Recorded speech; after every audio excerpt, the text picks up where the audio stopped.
J'essayais de ne plus regarder. Mais je ne contrôlais plus mon corps. Cette chose m'a submergé. À cette époque, je savais que le ministère de la Défense surveillait les champs de blé de cette zone.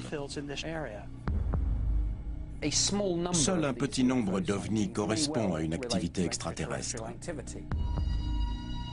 Activité extraterrestre, perte de contrôle de son corps, affaires étouffées, tout est réuni pour former une parfaite théorie du complot.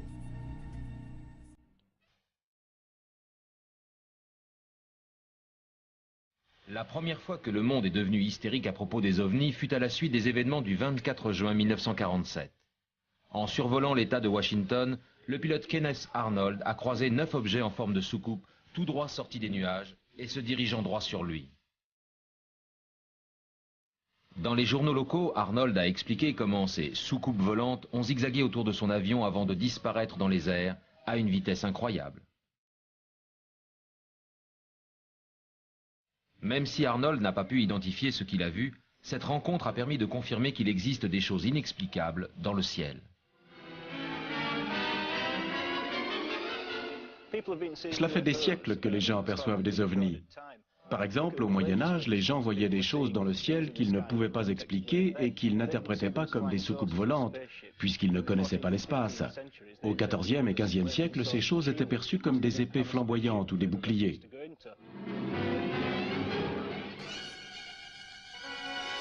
Jusqu'en 1947, ces mystérieux objets volants étaient assimilés à des dirigeables, des avions expérimentaux ou à des ballons météo.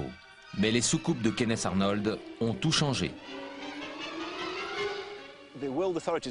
Les autorités internationales ont pris ces histoires d'ovnis très au sérieux, puisque nous étions à l'époque en pleine guerre froide. Les tensions étaient très fortes entre la Russie et le monde occidental et les autorités considéraient ces objets volants comme des attaques potentielles.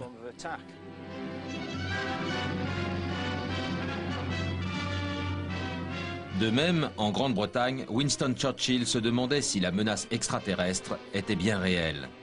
Dans une lettre privée, datée de 1952 et destinée à son secrétaire d'État, Churchill s'interrogeait « À quoi correspond toute cette histoire de soucoupe volante? Qu'est-ce que cela veut dire? Quelle est la vérité ?»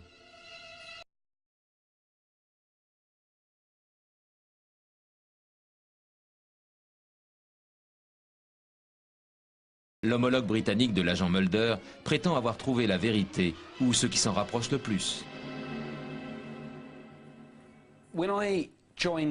En entrant au ministère de la Défense, j'ai examiné les archives sur les ovnis et il apparaît clairement que depuis des décennies, des centaines d'ovnis sont répertoriés par le ministère chaque année.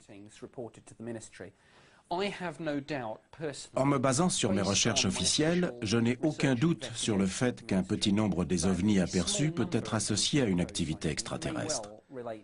Ce ne sont pas des paroles en l'air. Des objets ont été repérés dans notre espace aérien, volant à une vitesse incroyable et faisant des manœuvres impossibles à réaliser avec nos appareils. Selon Nick Pope, l'incident de la forêt de Rendlesham il y a 20 ans de cela est la rencontre la plus probable que la Grande-Bretagne ait faite avec des aliens.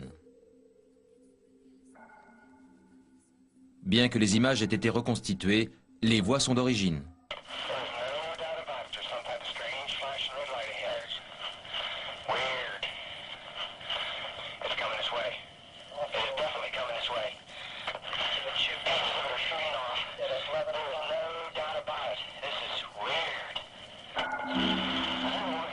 Fin décembre 1980, une lumière étrange a été observée dans la forêt de Rendlesham dans le Suffolk, en Angleterre. Les membres de la base de l'OTAN située à Bentwaters ont pris en chasse cet ovni après qu'il se soit posé dans les arbres. Une patrouille de l'US Air Force est allée enquêter.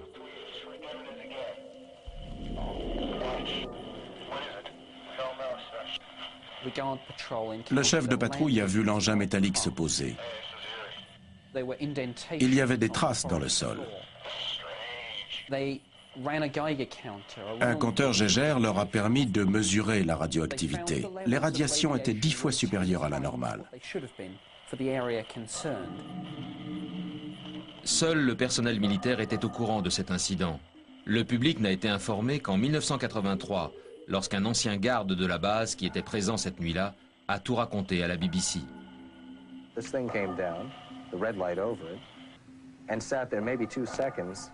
It was just a ball of light in the air, maybe 20 feet off the ground, 30 feet, and it dispersed in a multitude of colors. And they all seemed to fall on top of this thing. And before our eyes, it's almost indescribable, but there was a craft, an alien spacecraft.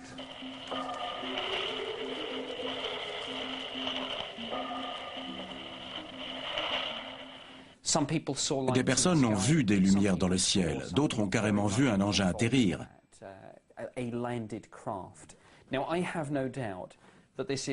Je réalise aujourd'hui qu'il s'agit d'un cas absolument extraordinaire. Cet événement est la plus importante preuve d'une explication extraterrestre à ce phénomène OVNI.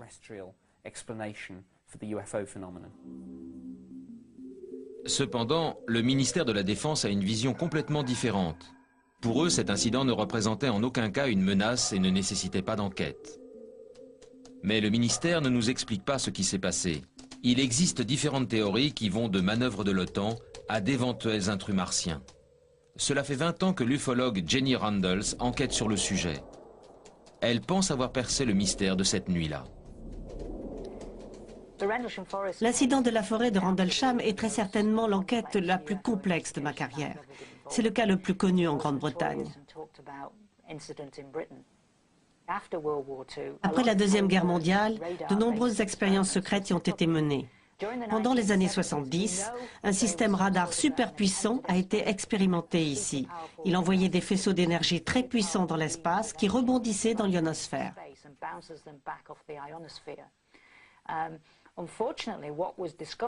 Malheureusement, on a découvert que ces faisceaux provoquaient des choses étranges dans l'atmosphère qui brillaient à cause des effets plasma des faisceaux.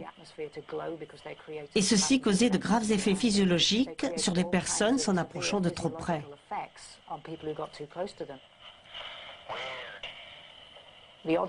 Il y a de grandes chances qu'une telle expérience ait été en cours au moment de cet incident et que ces personnes se soient retrouvées dans ce champ énergétique.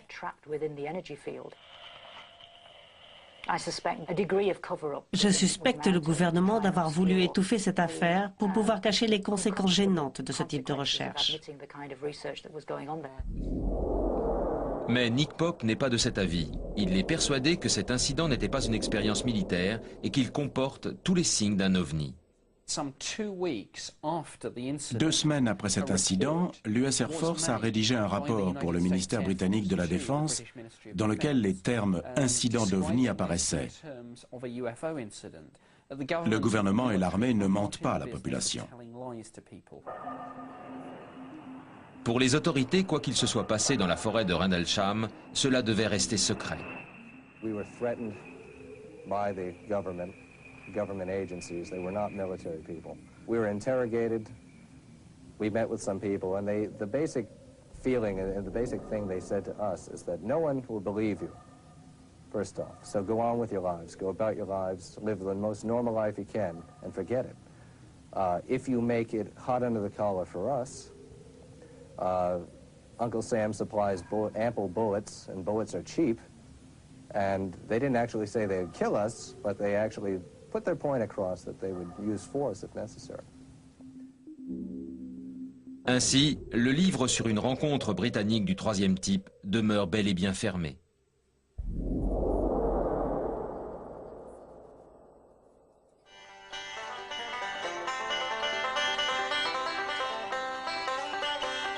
Désert du Nevada, cœur de l'ufologie et berceau des théories de complot.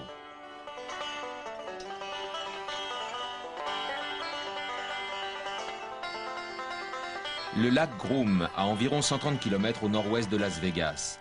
De nombreux théoriciens pensent non seulement que le gouvernement connaît l'existence des aliens, mais également qu'ils travaillent à leur côté dans ce complexe militaire.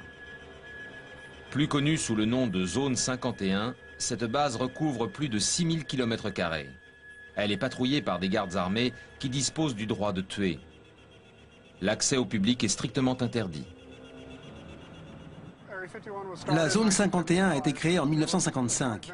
C'était un partenariat entre la CIA et le célèbre Martin Lockheed, créateur de l'avion espion U-2.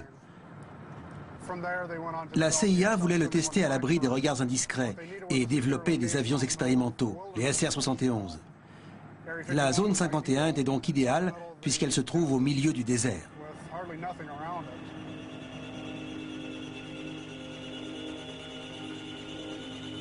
Donald Emory passe le plus clair de son temps à surveiller ce qui se passe autour de cette base. Cependant, il admet qu'il est très difficile de savoir ce qui se passe à l'intérieur.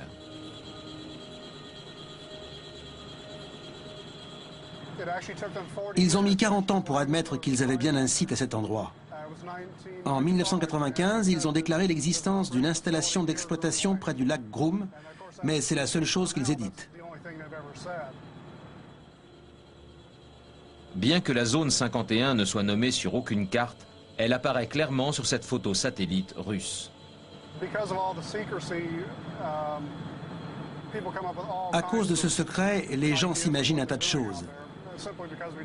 Ils pensent que le gouvernement signe des échanges commerciaux ou technologiques avec les aliens qui sont arrivés sur le territoire américain en soucoupe.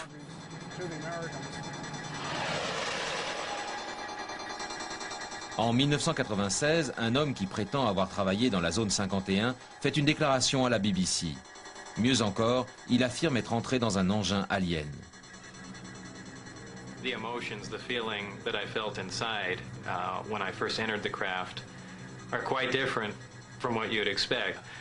It's a very ominous feeling, a feeling as if you shouldn't be there. I know that sounds kind of corny, but that is truly how I felt. Le physicien Bob Lazar a déclaré à la BBC qu'il avait rejoint une équipe ultra secrète dont le but était de dupliquer les engins extraterrestres entreposés dans la zone 51. The propulsion system is quite exotic. It's a gravity propulsion system. There's no propeller, there's no jet exhaust, there's no obvious mode of propulsion. The first time I saw the disc fly, it lifted virtually silently off the ground. We're looking at something about 52 feet in diameter, just hovering silently in the air. It drifted over to the left, to the right, and then set back down. Pretty uneventful test, but it was quite impressive. Lazar n'a pas seulement dit avoir travaillé dans la zone 51. Il a également dit qu'il avait été transféré dans un site souterrain appelé S4. Ce site ultra secret serait situé sous la montagne. Les engins aliens y seraient entreposés, ainsi que peut-être des corps extraterrestres. Je ne souhaite pas discréditer tout cela car je n'ai aucune preuve. Mais en me basant sur mes recherches, ce site correspond plus à une base aérienne qui permet de tester les armes à énergie qu'à un entrepôt d'extraterrestres.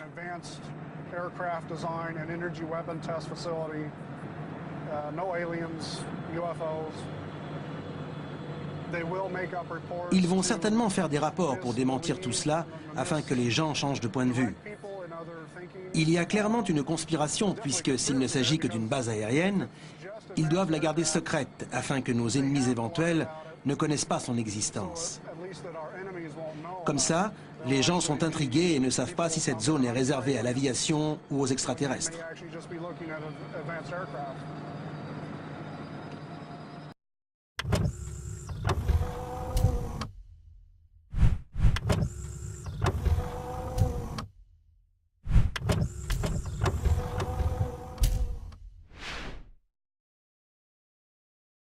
Il n'est pas étonnant que des théories de complot sur les ovnis existent.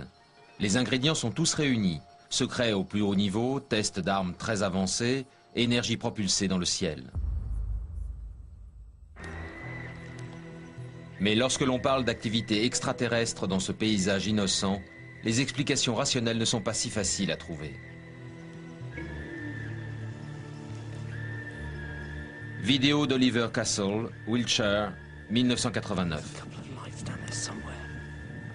Ce film controversé montre des objets étranges tournant à toute vitesse au-dessus d'un champ de blé. Et en dessous apparaissent des ensembles de cercles très complexes.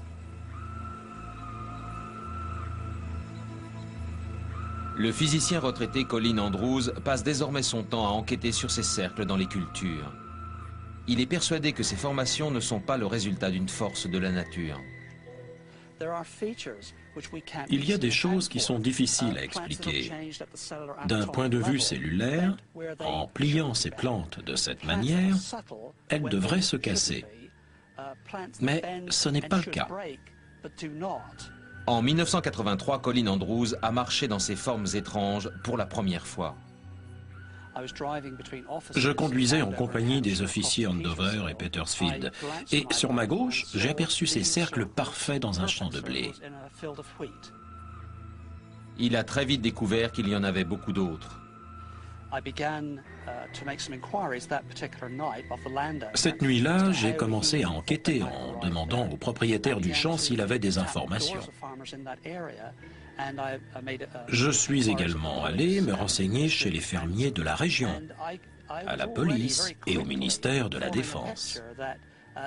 J'ai donc commencé à comprendre que ce champ n'était pas le seul. Il y en avait beaucoup d'autres, et que nous étions face à un grand mystère.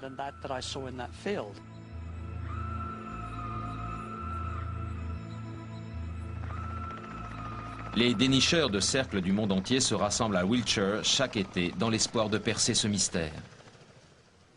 On a remarqué qu'à travers le monde, ces cercles dans les champs de culture apparaissaient près des sites archéologiques, comme les cercles de pierre, les grands tumulus ou les pyramides.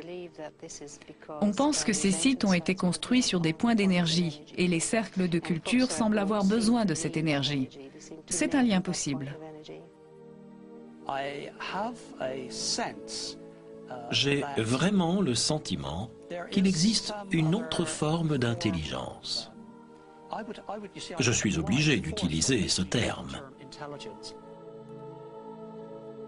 Alors, est-ce là l'empreinte d'une vie extraterrestre? Ces cercles ont une signification. C'est comme un message codé. Et le cercle est un symbole universel qui signifie tout.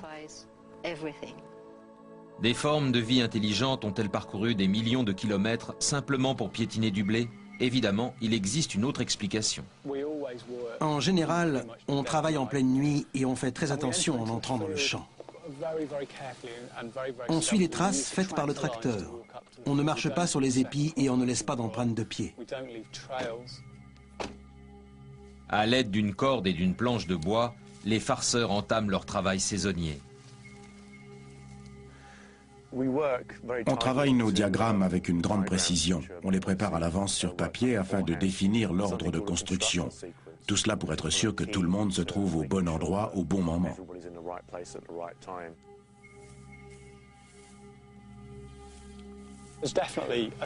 On travaille vraiment en symbiose. À notre façon, on répond aux besoins des gens. Il y en a qui viennent juste en tant que touristes, histoire de voir ça de leurs propres yeux, et il y en a qui y croient vraiment. C'est un besoin intense pour eux. Ces personnes croient à ce complot et se demandent d'où viennent ces cercles. Dans les deux cas, notre but est uniquement de les faire rêver.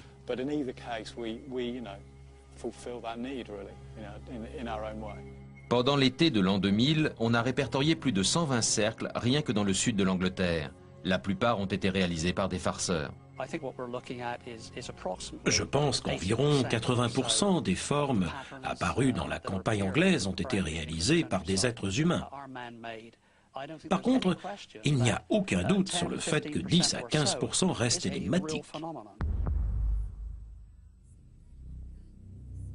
S'il existe bien une autre forme de vie comme veut nous le faire croire ce théoricien, ces aliens ne laissent pas seulement leurs empreintes sur notre blé, mais également sur nos animaux.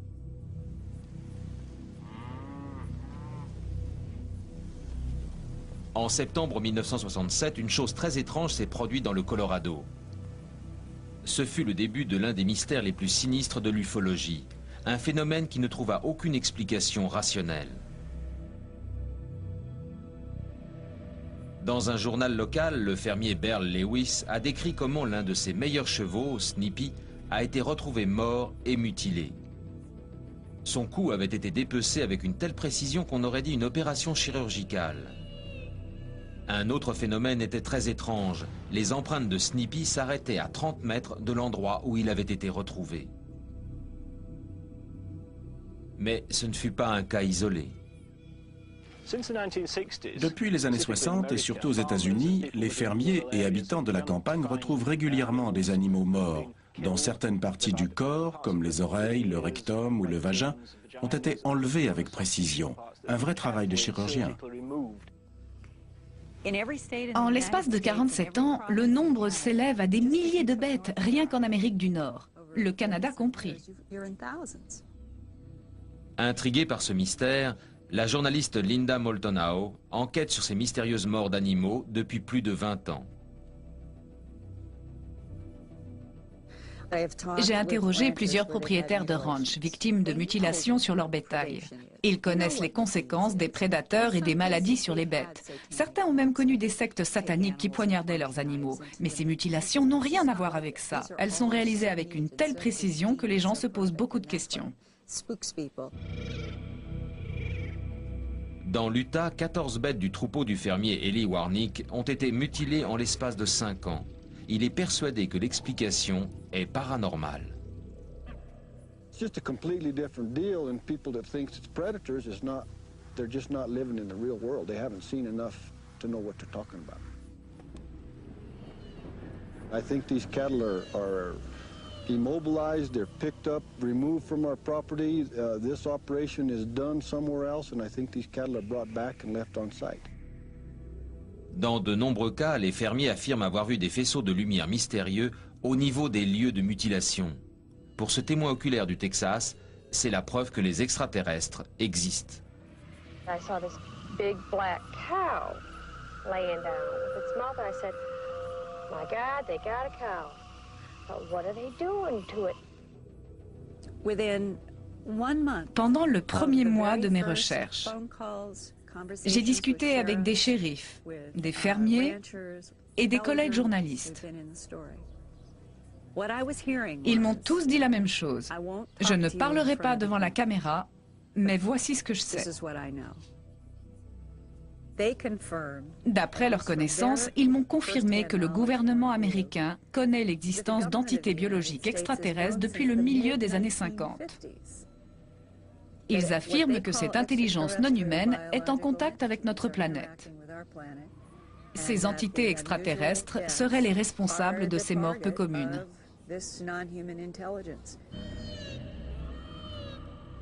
Ainsi, un scénario commun à tous les complots surgit. Les gens affirment que le gouvernement américain cache la vérité à la population sur ce qui se passe dans nos prairies. Je pense que la théorie du complot atteint son plus haut niveau. Le manque de preuves laisse à penser aux gens que les autorités savent ce qu'il se passe, mais qu'elles ne veulent rien dire. C'est exactement le sentiment qu'ont les personnes ayant vécu des expériences avec des extraterrestres.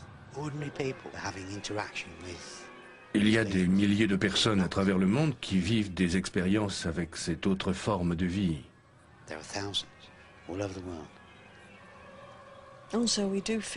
Nous avons également l'impression que de nombreuses personnes pensent que les gouvernements veulent étouffer ce phénomène d'OVNI. Ils en savent beaucoup plus qu'ils ne le disent. Ce sont des experts. La rencontre de Diane et Peter Shepherd avec des aliens ressemble à des centaines d'autres à travers le monde. Un soir de l'été 1975, ils roulaient sur une route nationale près de Northampton lorsqu'une boule de lumière rouge est apparue dans le ciel, droit devant eux. Ils ont immédiatement garé la voiture sur le bas-côté.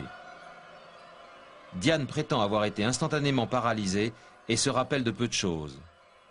Peter affirme que cette lumière a communiqué avec lui pendant plus de 40 minutes.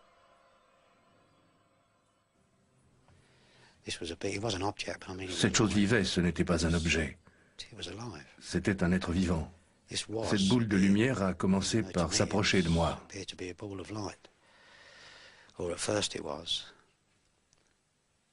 Ensuite, elle m'a submergé.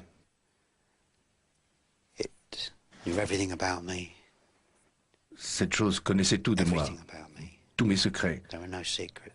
Elle savait tout sur tout. Je respecte les personnes qui affirment avoir vu la preuve que les ovnis existent et je suis d'accord avec eux. Le terme ovni, dans sa stricte définition, existe. Par contre, je ne pense pas que leur expérience soit une preuve que ces aliens de l'espace viennent sur Terre. Malheureusement, la réalité de ces enquêtes montre bien qu'une telle expérience dépend de tellement de paramètres. Ces personnes sont encouragées par d'autres éléments. Elles ont certainement vu quelque chose qui les faisait penser à une telle vision. Mais leurs souhaits ont dépassé leur véritable vision. Diane et Peter sont persuadés au plus profond d'eux-mêmes avoir rencontré des ovnis. De plus, ils ne démordent pas de l'idée que le gouvernement a enquêté sur eux. Nous sommes un couple normal. Nous ne sommes pas paranoïaques. Un homme des services secrets nous a contactés.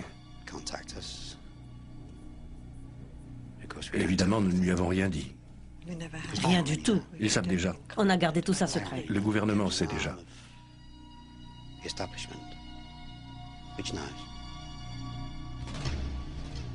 Lorsque nous avons posé la question au ministère de la Défense, ils ont répondu qu'aucun de leurs agents n'avait interrogé le couple, ni même ne les avait contactés. Les complots se sont-ils développés à cause de tels avis radicalement opposés? Concernant la soi-disant dissimulation faite par le gouvernement à propos des ovnis, je peux formellement dire qu'il n'y a aucun complot. Cela fait 15 ans que je travaille au ministère de la Défense, dont 3 années passées au bureau des ovnis, où je m'occupais de cela quotidiennement. Le gouvernement ne dissimule rien à la population. Il n'y a aucun complot.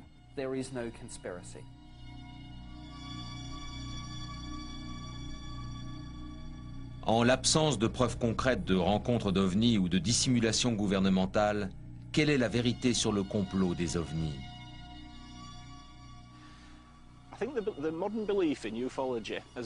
Nous vivons à une époque post-industrielle, post-religieuse et post-nucléaire. Je pense que les gens ont besoin de croire en quelque chose de nouveau. Ils ont trouvé cette sorte d'intervention divine à laquelle ils croient. Cela les change de ce qui se passe sur Terre. Le sujet d'une vie extraterrestre redonne de l'espoir aux gens. Ils pensent ainsi qu'il existe autre chose que la Terre, quelque chose de plus grand. Il est nécessaire d'ajouter que, depuis plus de 40 ans, les scientifiques émettent des signaux dans la galaxie dans l'espoir d'obtenir une réponse intelligente. Mais jusqu'à présent, personne n'a décroché le téléphone.